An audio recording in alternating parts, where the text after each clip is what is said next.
السلام عليكم ورحمة الله وبركاته. كلانتي wanaagsan asxaabay meel kastood naga daawanaysaan ku soo dhawaada mar kale iyo mid kamida barnaamijyada aan idinkugu talagalnay. waa barnaamijkeennii ugu horeeyay maanta oo jimcaha mar kale waxaan idin leeyahay jimca mubaarak. taariikhdu waxay ku beegan tahay 14 bisha Agosto sanadka 2026. haddaba barnaamijka waxaanu ku soo qaadanaynaa wararkii ugu waaweynaa ee ka soo kordhay xaaladda gobolka Bariga Dhexe. xoutiyiinta oo saacadihii la soo dhaafay weeraray xarunta shidaalka ee shirkadda Aramco ee Jizan.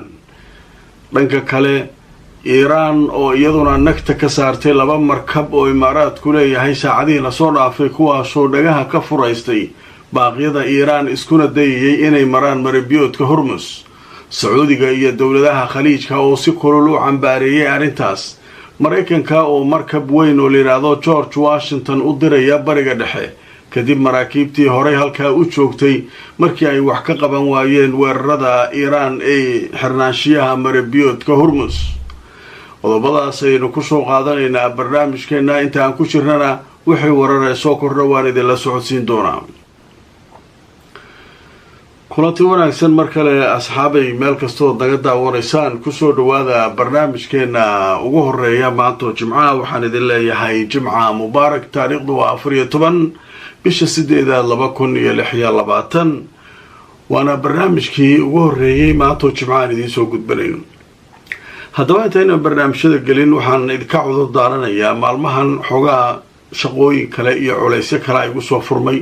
marka barnaamijyadii saddexda ahaa ee aan samayn jiray qaarkood waa weyseen kow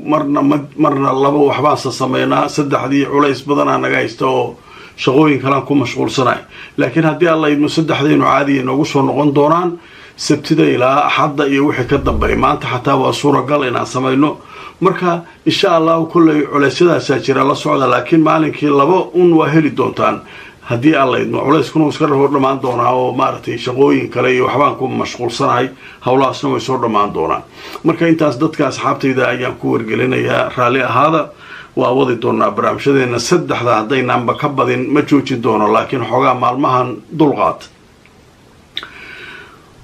ugu horeyn marka waxaynu ku bilaabaynaa xoutiyiinta ayaa la sheegay saacadihii la soo dhaafay inay weerar ku qaadeen shirkadda Aramco meel ay leedahay oo shidaalka Sacuudiga lagu sameeyo oo maaragtay lagu hagaajiyo sifaynta macnaha meelahaas ayaa la weeraray.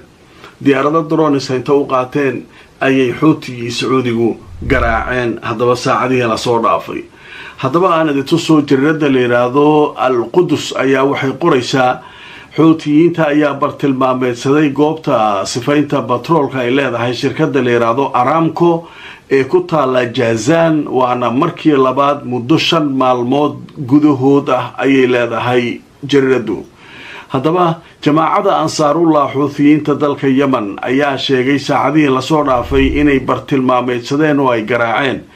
goob shidaalka lagu sifeeyo oo ay leedahay shirkadda Sacuudiga ee Aramco taasoo ku taala mandiqada ama deegaanka la yiraahdo Jazan ee ku yaala koonfurta Sacuudiga. laba diyaaradood oo kuwa daroonka ah ayaa la sheegay in lagu weeraray goobaha Sacuudiga ee shidaalka. haddaba waxaa la sheegay in ay tahay markii labaad muddo 5 maalmood gudahooda weeraradan lagu qaadayo. haddaba waxaa la sheegay guud ahaan waa markii saddexaad shirkaddan ay kala kulmayso xoutiyiinta weerar lagu soo qaado goobaha shidaalka ee Sacuudiga ilaa 25 bishii dhamaatay ee Luulyo. wakaaladda wararka Yemen ee rasmiga la yiraahdo Saba ee taageerta kooxda jamaacada Ansaarullah xoutiyiinta dalka Yemen ayaa xaqiijisay goor dhaweyd in weeraradaasi lagu qaaday Sacuudiga kadib markii lagu eedeeyay Sacuudiga in diyaaradihiisu ay ku soo xadgudbeen hawada gobolka Sacda ee dalka Yemen iyo gobolka la yiraahdo Hajja taasoo ay sheegeen xoutiyiintu iyaguna inay kaga jawaabayeen arrinkaas. Sacuudiga marka nagtaa laga saaray nimanka xoutiga la leeyahay niman qoran ma aha isbahaysiyan ku jirnaa Turkiya iyo Pakistan waa idin la dhici doonaa cidii cid soo weerarta waxaas adeero ma qorni taagin. diyaaradahaaga haddaan yaman ku dul aragno kuweena waa ku dul arkay sacuudiga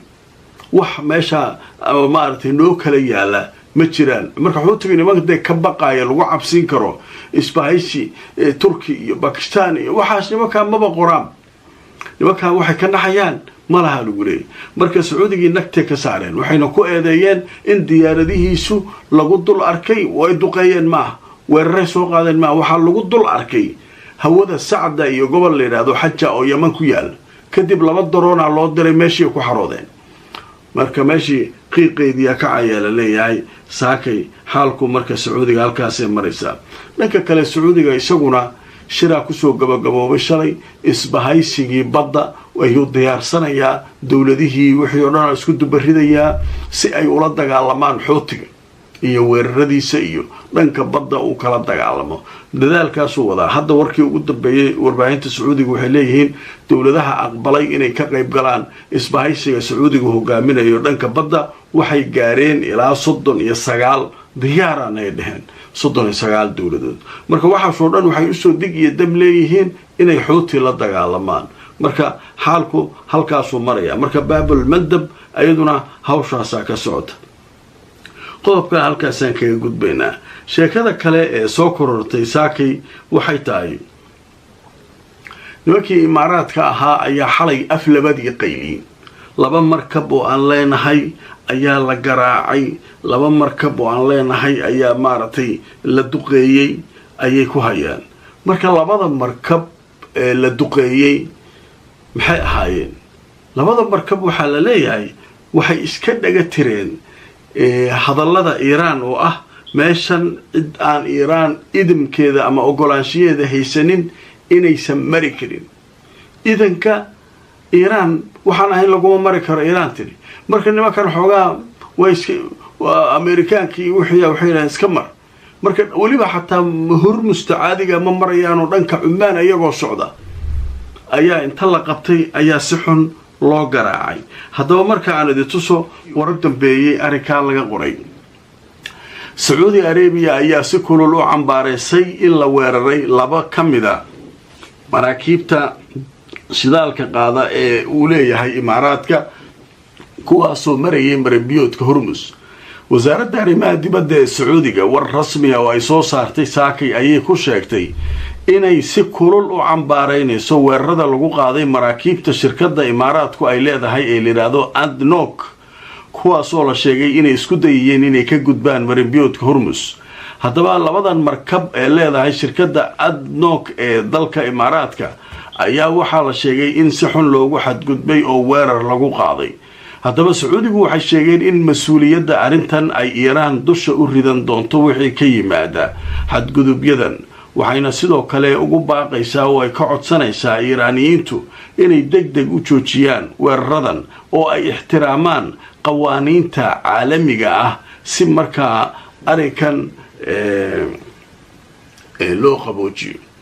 marka luqadda Sacuudiga way adagtaa toos u tilmaamayaan Iiraan inay iyadu tahay waxa weerarka qaaday Iiraan inay tahay cidda mas'uuliyadda qaadaysa weerarkaas inay joojiso ilaaliso qawaaniin ma meeshan taal Iiraan waxa la meesha ana ku habsaday ninaan aniga ogolayna ma mari karo adeer meeshaas warkaas waa cadiya warkaas ninkii iska dhaga tira nagta ka saaraya Mareykan ay ka celiyo waa Mareykan Soomar haduu ku dhoo amartid aday ku taala nimankii imaaraadka marka meesha gabgab ka qaylinayaan haddaba marka khaliijkii oo dhan way isla qaylinayaan waa cambaareenay weerar ka dhacay waa cambaare ay cambaareen bas waa Kuwait maray soo tuure Qatar maray soo tuure Bahrain maray soo tuure iyagu waxay ku filayeen waa cambaareenay markabkii imaaraadka la weeraray waa cambaareenay marka Iiraan marka war soo saartay saak markii arinta aad looga hadlayo markabka Iiraan weerartay leeyahay Tehran waxay si cad u sheegtay inay iyadu gacanta ku hayso maranbiyoodka Hormuz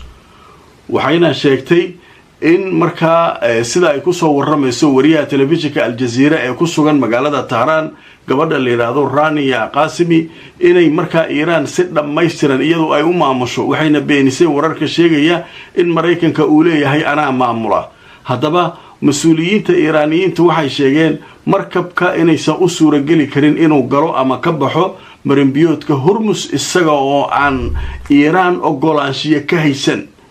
waxaana arrinkan si rasmiya ugu celiyey saakay la taliyaha aayatullaahiga waddanka iiraan ninka la yidhaahdo maxamed makhbar oo sheegay in maraykanka warkiisa ciddii dhagaysataa oo isku dayda inay halkaa marto ay garaaci doonaan marka nimankan marka waxay leeyihiin annagu warkeenna waa cad yahay cidaan annaga u ogolaanin ma mari karto maraykan anaa haystu leh ha idan marsiiyo waa kaas marka sheekadaasu ayaduna halkaas ayay maraysaa waayahay qodobka kale ee ugu dambeeya barnaamijka waxaynu ku soo qaadanaynaa maraykanka gudihiisa waataan horay barnaamijyadeeda uga sheekeynay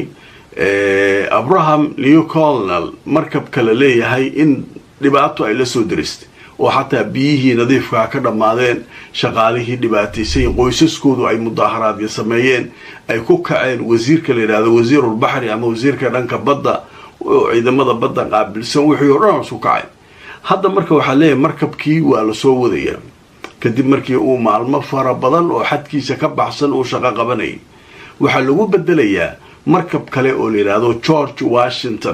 george washingtona tegi doona kaasaa soo bixi doona laakiin dadka khubarada waxay leeyihiin maxaa isbedelaya waxba isma bedelayaan kuwii hore maxay ka qabteen iiraan ma ka cayriyeen marinbiyoodka hormus ma fureen markab kasta ha mara ma yidhaahdeen may iiraan weliba xorata xalaa u dambayso maraakiib imaaraadkule nagta ka saarta marka waxaa leeyahy maraakiibtan waa uun iska joogaan meesha maahane wax naf leh oo dagaalka iiraan ay ka galaan lama arkaa len mar walba ay bahashu kululaato mid walba isagaa baqaya badweynta hindiya ayuu u cararayaa markii xoogaa bahashu degtana waa soo dhawaanaya meesha la yidhaha baxrul carab badda carabta meesha la leeyahay ayuu imaanaya haddaba markaan idi tuso akhbaaraadka ku saabsan markabkan ugu dambeeya haddaba george washington ayaa wuxuu ku jihaystay ama aaday bariga dhexe haddaba dhanka kale wasiirka gaashaandhigga ama dagaalka maraykanka ninka la yidhaahdo hexed ayaa isaguna u dhaartay iiraan haddaba marka aan idintuso warbixinta way sii socotay waxaa leeyahay